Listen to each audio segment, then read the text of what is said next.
Performance ఇప్పుడు elections లో. So ఇప్పుడు అధ్యక్ష పదవి ఎవరికి ఇస్తారు? అధ్యక్ష పదవికి సంబంధించి చాలా పేర్లు వినబడుతున్నాయి. సంఘ్ చాయిస్ లుగా డిఫరెంట్ నేమ్స్ వినిపిస్తున్నాయి, ఆశ్చర్యకరమైన నేమ్స్.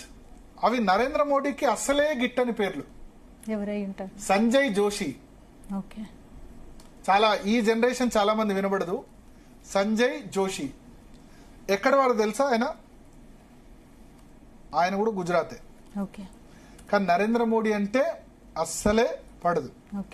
ఎంతగా పడదంటే నరేంద్ర మోడీకి సంజయ్ జోషికి 2012లో సంజయ్ జోషిని యూపీ ఇన్ఛార్జిగా నియమిస్తే, 2012లో సంజయ్ జోషిని యూపీ ఇన్ఛార్జిగా గడ్కరీ అప్పుడున్న అధ్యక్షుడు నియమిస్తే, ఆయన గనక జాతీయ జనరల్ సెక్రటరీగా ఉంటే నేను నేషనల్ కౌన్సిల్ మీటింగ్ అటెండ్ గానని నరేంద్ర మోడీ 2012లో జరిగిన నేషనల్ కౌన్సిల్ మీటింగ్ ను బాయ్కాట్ చేశారు.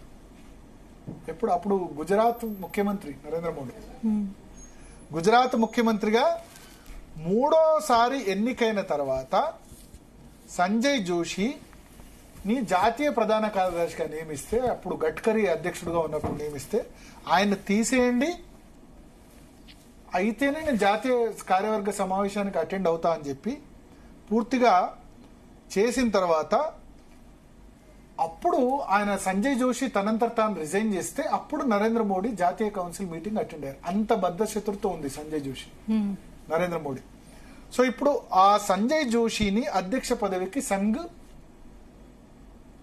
రికమెండ్ చేస్తుందని ఒకటి. రెండవది వసుంధరా రాజే సింధియా పేరు వినిపిస్తుంది. రాజస్థాన్ ముఖ్యమంత్రిగా గతంలో పనిచేశారు. అస్సలు పడదు నరేంద్ర మోడీకి, అమిత్ షాకు. మొన్న రాజస్థాన్ లో అధికారంలోకి వచ్చినా ఆమెకు ముఖ్యమంత్రి పదవి ఇవ్వలేదు. భజన్ లాల్ శర్మన్ ముఖ్యమంత్రి చేశారు. ఆమె పేరు వినబడుతుంది. సంజయ్ జోషి అంటే ఇంకా మోడీ, సంజయ్ జోషి అంటే ఉప్పు నిప్పే.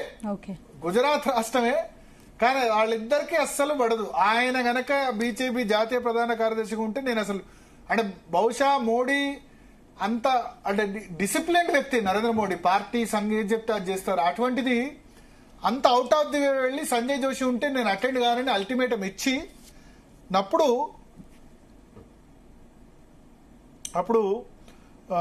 ఆ విధంగా చేసిన వ్యక్తి. సో సంజయ్ జోషి పేరు వినిపిస్తుంది, వసుంధర రాజే పేరు వినిపిస్తుంది. సంఘ్ చాయిస్. శివరాజ్ సింగ్ చౌహాన్ అంటారు మధ్యప్రదేశ్ ముఖ్యమంత్రి. శివరాజ్ సింగ్ చౌహాన్ ను నిజానికి కేంద్ర మంత్రిగా ఇప్పుడు అగ్రికల్చర్ మినిస్టర్ అయ్యారు. మధ్యప్రదేశ్ లో శివరాజ్ సింగ్ చౌహాన్ ముఖ్యమంత్రిగా ఉండగా అధికారంలోకి వచ్చింది, కానీ ఆయన ముఖ్యమంత్రి చేయలేదు. మోహన్ యాదవ్ చేశారు. శివరాజ్ సింగ్ చౌహాన్ బీసే, మోహన్ యాదవ్ కూడా బీసే. కానీ శివరాజ్ సింగ్ చౌహాన్ ముఖ్యమంత్రిగా చేయకుండా మోహన్ యాదవ్ తీసి కేంద్ర కేబినెట్ లో తీసుకున్నారు. ఇట్లా రకరకాల పేర్లు వినిపిస్తున్నాయి.